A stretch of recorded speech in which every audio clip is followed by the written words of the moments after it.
I was just sitting in my room this morning and thinking about this wonderful Abe vignette that I had, and I've for 25 years, and I wanted to share it with people, and all of a sudden I just felt inspired, and I went and looked for it, and I finally found it, and I got it all ready, and I'd like to share it with you right now so I can keep it. And so since video is the best way to share, I'm making a video. Here we go.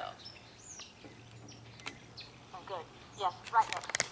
What I wanted to ask about is, This is the within question. a relationship, and in this specific example, within a marriage, I find the tendency to go into the same rut together, like a pattern of an argument that just keeps recurring. And knowing and thinking like I understand a lot of the principles, how can I apply those so that we don't have to keep going down that path? Well, the easiest way to do it is just by getting apart from it even for an hour or two and really convincing yourself finally, once and for all, that nothing matters more to you than that you feel good. You see, we think that what happens to so many of you is that you want so much to know your value. And in your previous experience in this life, along this physical trail, you've been convinced that you don't have much value. And you are forever trying to make somebody else understand that you have value. And we want you to meditate so that you know you've got value. We want you to develop a relationship with your inner being so that you know you have value. When you have that kind of relationship with your inner being, it becomes less significant what other humans think. Have you ever known something? Have you ever had experience in something and you just know? You just have a knowing. And somebody else says to you, no, you're wrong, I'm right.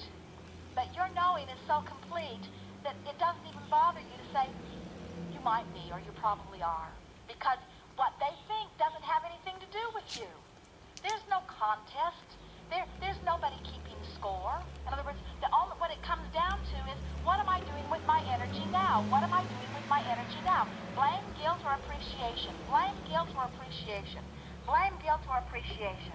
So suddenly I'm in the middle of this argument that previously has meant a great deal to me because my very worth depended upon it. And he doesn't know I have worth. He has never known I've had worth. I've spent 20 years trying to make him know I have worth, and today I'm still trying to make him know I have worth.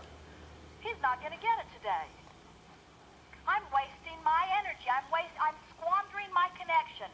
I'm getting nowhere with this. Blame, guilt, or appreciation. Blame, guilt, or appreciation. Well, it's plenty of blame and a strong dose of guilt. Is there anything that I appreciate here? Yeah, I appreciate the debate. I appreciate the fact that we both care enough to think about it. I appreciate the relationship on the whole. I appreciate knowing that all really is well, even though it doesn't feel like it right now. I appreciate the fact that my heart keeps pumping and that my blood keeps flowing and that the sun comes up every morning and that the tomato still grows. I appreciate all these things, that there isn't anything that I have to do. I appreciate the well-being that abounds. I appreciate the clarity that's coming over me. I appreciate the relief I'm beginning to feel. I appreciate the intensity in his eyes. I appreciate the passion of his being. I appreciate the fact that he wants to talk to me. I appreciate the fact that I have a mate to talk to. I appreciate so much about our life together. I appreciate that we have very few issues of contention. I appreciate how alive I feel right now. I appreciate the fact that this contrast has stimulated me to this clear wanting. I appreciate knowing that law of attraction will bring answers to both of us. I appreciate knowing that I'm going to get it fairly soon. I appreciate the ease with which I'm beginning to do it. You see what we're getting at? A little bit of appreciation. You can come right back into your body. You can come right back into your connection very soon until you're full of yourself. And then you can look at your mate in all of his fervor and in all of his anger and all of his disconnection, and you can love